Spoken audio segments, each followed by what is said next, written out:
ka imebenu nwanne ka anyị jikọ ọnụ n'igwe bike Igbo ka anyị hapụ ntachi anya hapụ n'ekworo n'anya ukwu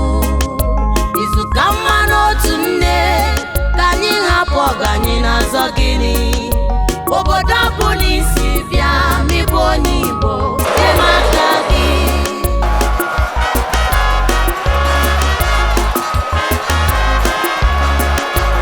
Igbo anyị bụ ndị udo anyị na-eje na mba wee mepee mba obodo ijere n'ụwa ịhụghị onye Igbo ụkwụkwụ gị ọsọ eze afọ karịrị ego onye metọ n'ugwu mba anyị nwanne m ebe ọ bụ n'isi bịa ịbụ onye Igbo nye m aka gị obodo ọ bụ n'isi bịa ịbụ nwafọ Igbo nye m aka gị Opurobios Igwe Ejenga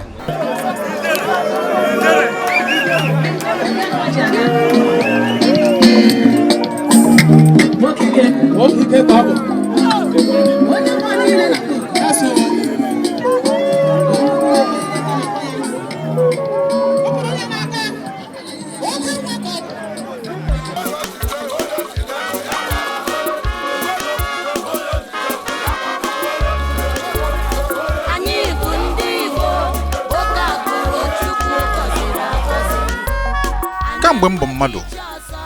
enwetụbeghị ebe m hụrụ ụdị igwe mmadụ m hụrụ na-apụta n'ebe ọbụla a kpọtụrụ ihe Biafra ma enwezuga ihe dịka na stadium ebe a na-agba bọọlụ ebe a bịara crusade oke onye nke Chineke dịka Bonke maọbụ Mokpai maọbụ ebe oke mmadụ nwụrụ mana ihe dị iche na ụdị igwe mmadụ na-ahụ na-apụta mgbe ọbụla akpọrọ ihe Biafra maọbụ ndị IPOB maọbụ ndị Masobu maọbụ ndị ọzọ ihe dị iche n'ime ha bụ na ndị a bụ ndị na-anaghị shishi na-anaghị tọrọ na-anaghị kọbọ wee wepụta obi ha na-abịa maka ihe ha kwenyere n'ime ya bụ Biafra ọ bụ na ndị ndọrọ ndọrọ ọchịchị ọ bụrụgodu na a na-eme campaign presidential election ada enwetanwu ụdị mmadụ ahụ na-agbanyeghị nde kwuru nde naira ha na-eji azụta ndị mmadụ na-ebute ndị mmadụ na obodo dị iche iche o wee bụrụ na okwu akpụ n'ọnụ bụ Biafra bụ okwu metụtara imirikiti ụmụafọ Igbo maka na ya bụ Biafra bụ mmụọ bụ nke anyị kwenyere na ọma nwụnata anwụ mana ọ dị otu ihe na-ebute mkpọrọmụkwụ na mgbaso aha anyị na-agbaso inwere onwe nke Biafra gịnị ka anyị na-ekwu maka ya n'ụbọchị tata Jizọs wee sị biko ka ha nwee njikọ ọnụ ka ha dị n'otu dịka mụ na gị dị n'otu tọnụ ntị n'ala Ugwumba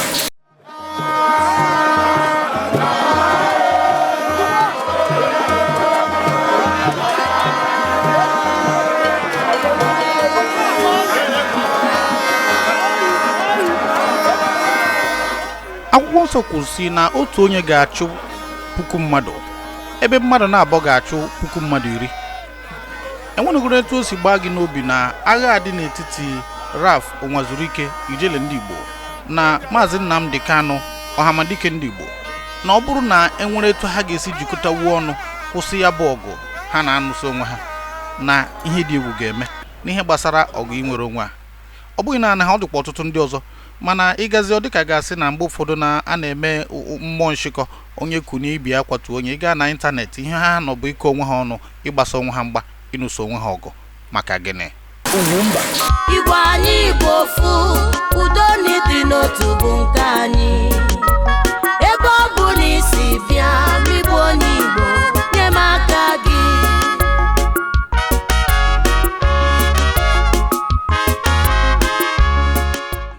Ugwumba enwe na ohere izute mmadụ na-aba ugboro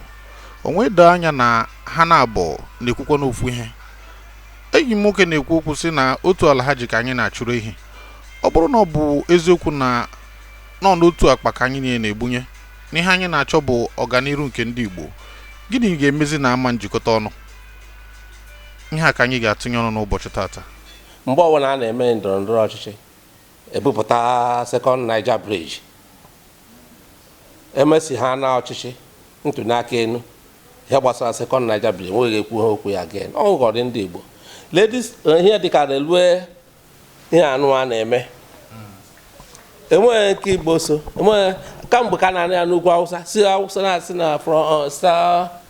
Port Harcourt gawa Kaduna ma Kano ma Abuja a na-ekwu ma Maiduguri eshi Lagos agawa Maiduguri enweghị kpọtara aha Igbo ahụ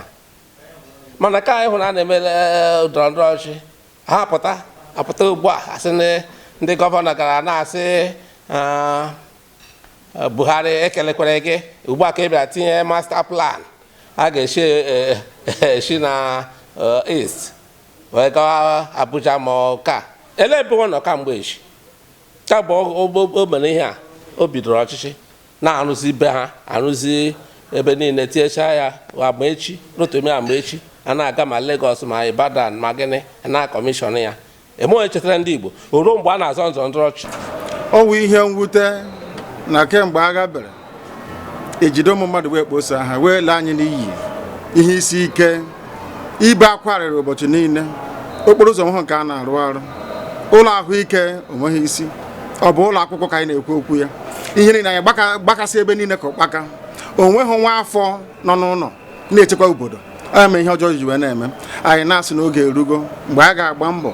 ka anyị hazie onwe anyị ọnụ kunie ka ofu mba were ofu olu wee na-ekwu okwu na-asị na ihe jọrọ njọ na ọ jọrọ njọ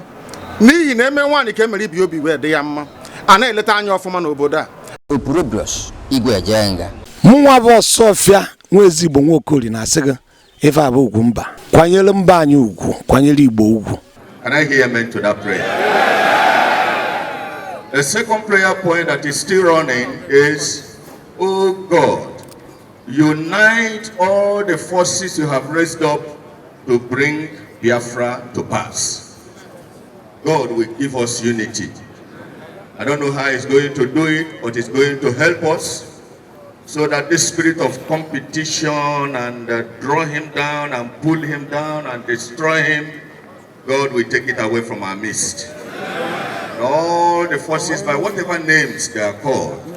God will gather them together and they will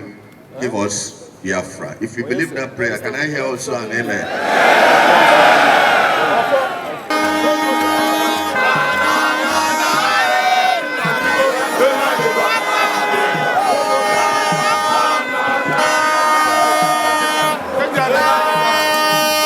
onye duru na ekpere ahụ bụ Archbishop MVC Iheanacho,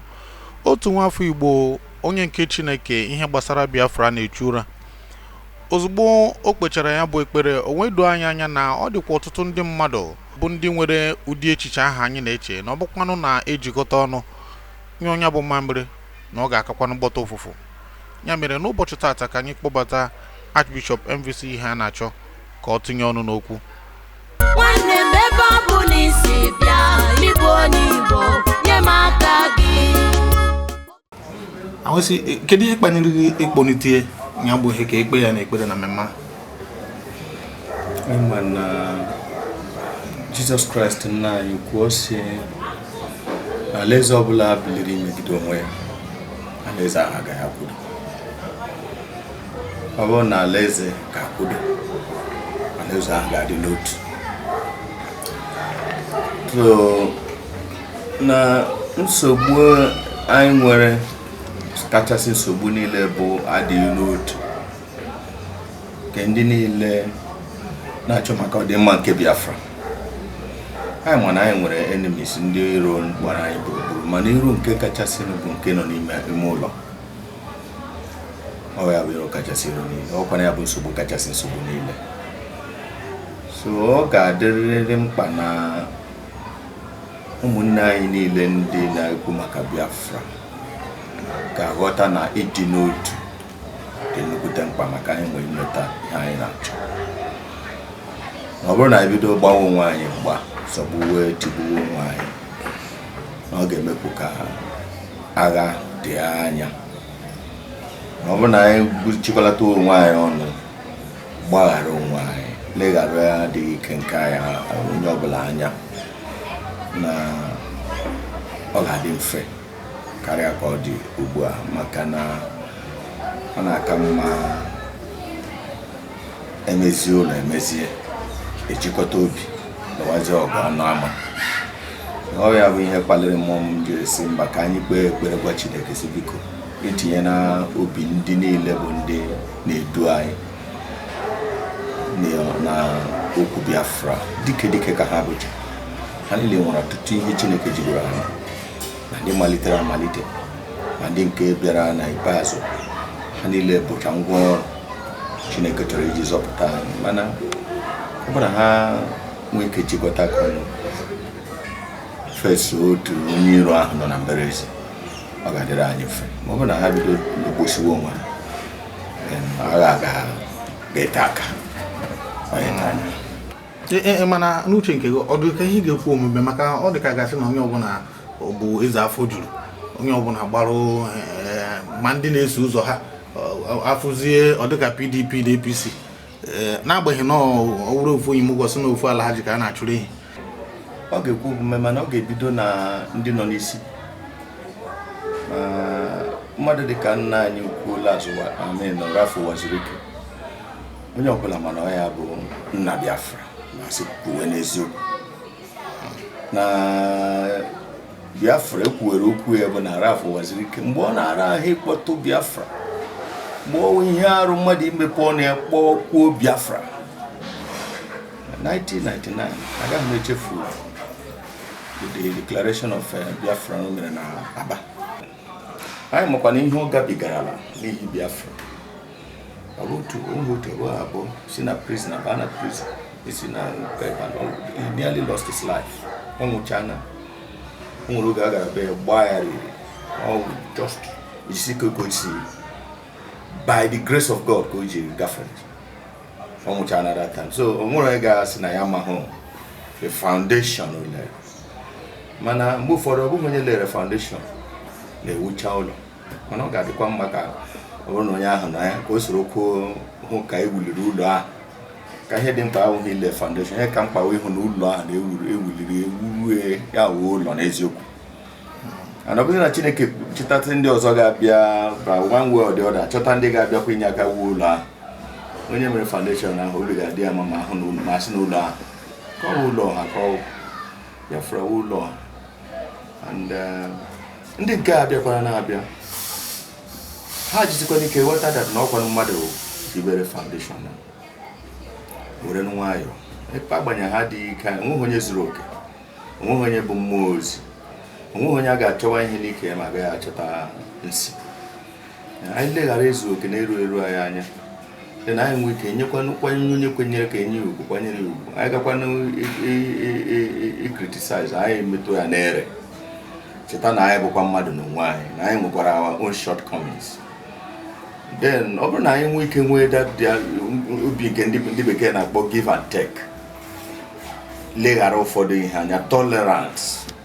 hapụgodu agha nke ime ụlọ ka anyị lọtagodu nke mberezi ya a sị na a na-ebu ụzọ azọta ala a ga-azọba n'ute ọ bụrụ na anyị nwee ike jikọta ọnụ hapụgodu onye nke asị onye nke asị onye nke a mere onye nke na ama m na anyị niile mejochara onwe ya especially ama m na nkọtọ na nkwulu na nkwutọ ekwulula Rafu waziri ike obolo ibu mana dịka nna chọrọ ka alaeze ya ma ọ bụ obodo ya ma ọ bụ ezinụlọ ya gaa nke ọma mgbe ụfọdụ a sị na dike ga-eri arịrị naanị ya biri dike na-enweghị ike iri arịrị naanị ya ga-ebigo so elecha mgbe ụfọdụ ile arịrị ahụ anya gị leghara ya anya kpọkọtakwa ụmụnne gị si bịa na ka anyị gaa let's go ọhịa na-ele anya n'aka ndị isi onye na-aba ewere nwayọọ onye na-ekwu ya chetakwa that na you are standing on the shoulder of other people nwere ndị ma Nnamdi Kanu nwere ndị ọrịgoro n'ubu ya were na-ahụ ya ahụ na-ahụta so onye ahụ erigoro n'ubu ya ọ bụrụ na o nwere ihe o mere na-ala ka ị kwuru gị were nwayọọ okwu that is my attitude ọ bụrụ na anyị hụrịta ya dịka ihe anyị na-emere onwe anyị ka na ọwọ ka anyị niile na-alụkọdo ọnụ n'agbanyeghị ezu oke nke onye ọbụla na ibe anyị leghara ya anya nwee ike chụtagodo ihe anyị na-achọ praise God ọ ya bụ isiokwu ihe mụ na ihe njiri rezo that prayer point na that place Chineke biko ya nye anyị dị n'otu maka ọ bụ na anyị adịghị n'otu anyị nwere ike ịga n'ihu ihe ọzọ nọ n'ihe ọzọ ọwụ ha maka na Biafra was a peaceful protest. Once you have taken the what you call the Pacific option, you need a collective mandate.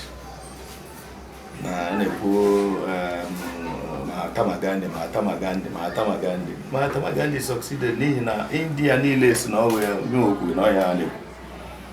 any day Mahatma Gandhi decided na going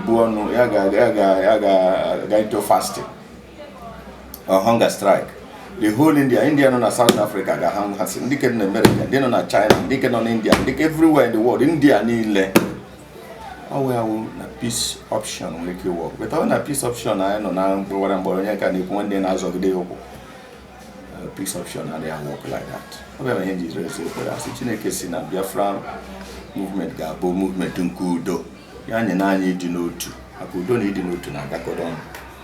I would not dare to Hogara.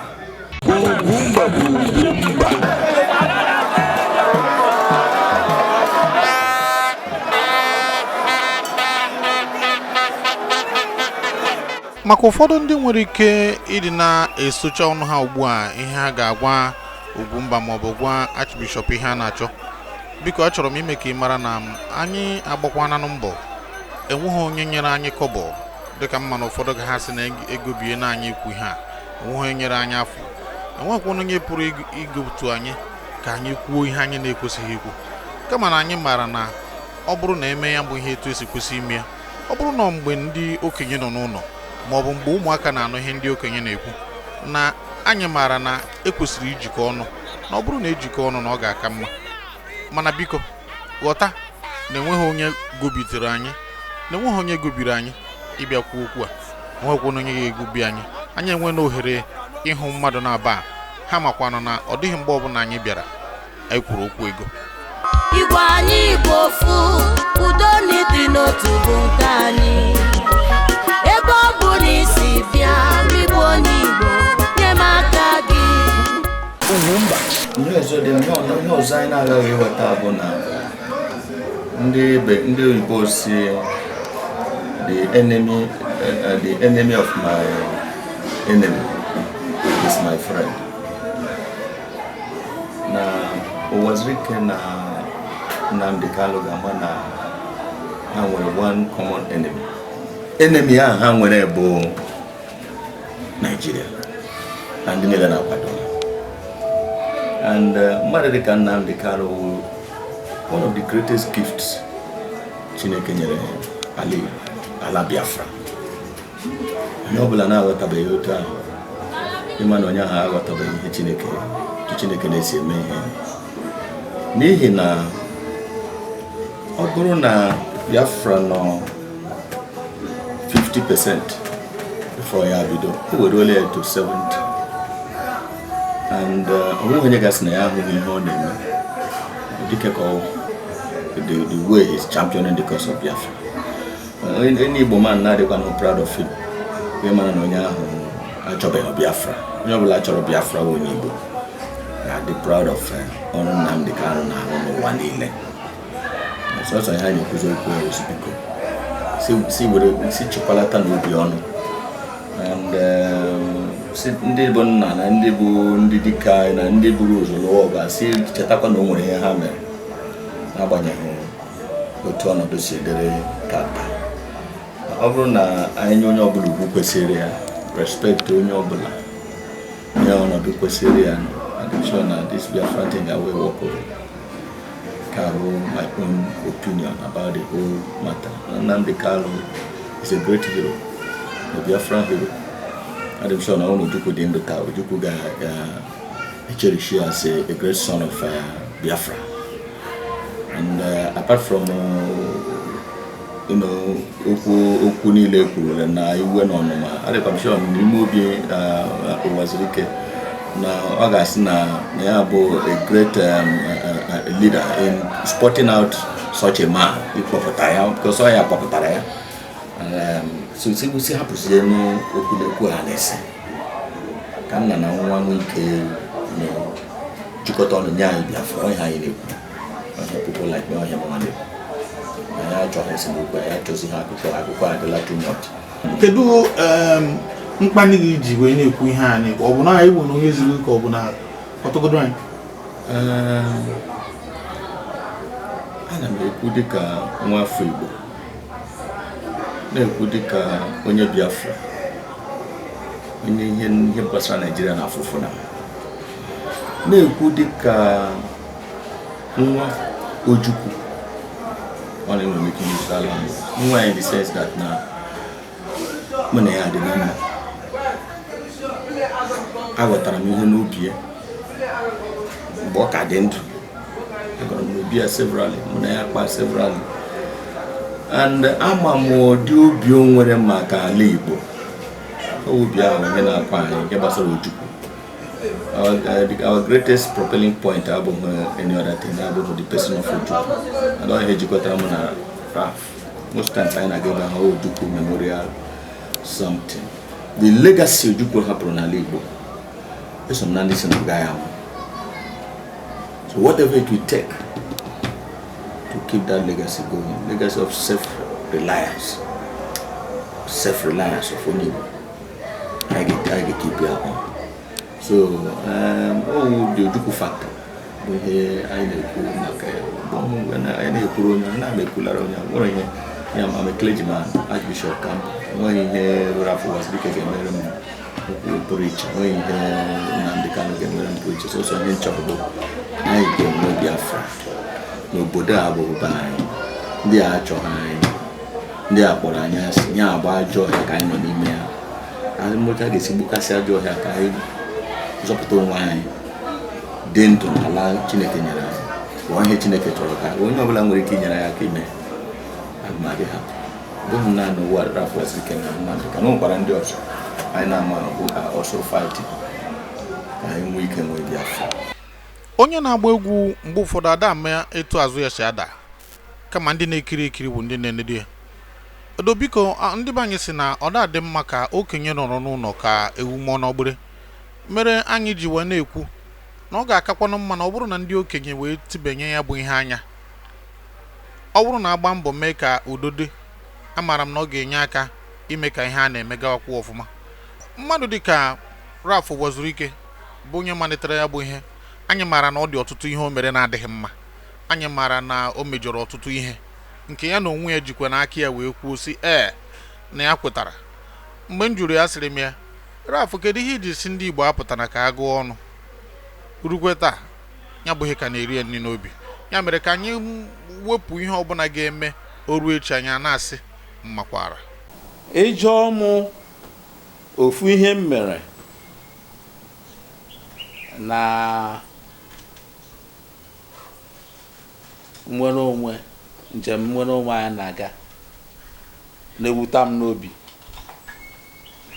ọ bụ sọ ihe anyị kwuru ugbu a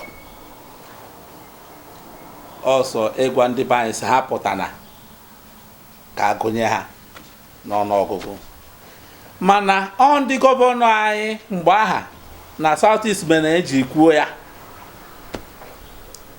maka na oge a na-ekwu ịga ọnụ ahụ ndị South East ekwupụtara okwu ya ndị gọvanọ anyị si hapụ onye ka gịnị ụwa zuru ike gịnị ma sọ bụ enweghị ha ga-eme nke ọkwa ya butere ya m sọ ihe unu kwuru so ngwa ka anyị lene ka anyị kọọ n'aka mgbe a na-eme ịga ọnụ aha mụnwa nọ detention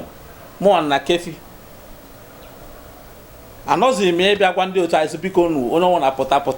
ka agụọ so a na-ekwuzi ya anyị akpọ ụwa zuru ike aha and eziokwu ọ ntụmaka anyị nyere mama gaa prison ga anọkwa na prison bịa sị mba ha kwuru enwezighị isi onye m ji na-ekwu maka ịpụta ugbu a sị na aga enwe election maka emere m ụdị aha mbụ mana ka o si wute ndị be anyị ka o si weghachite anyị azụ ọ ga-eme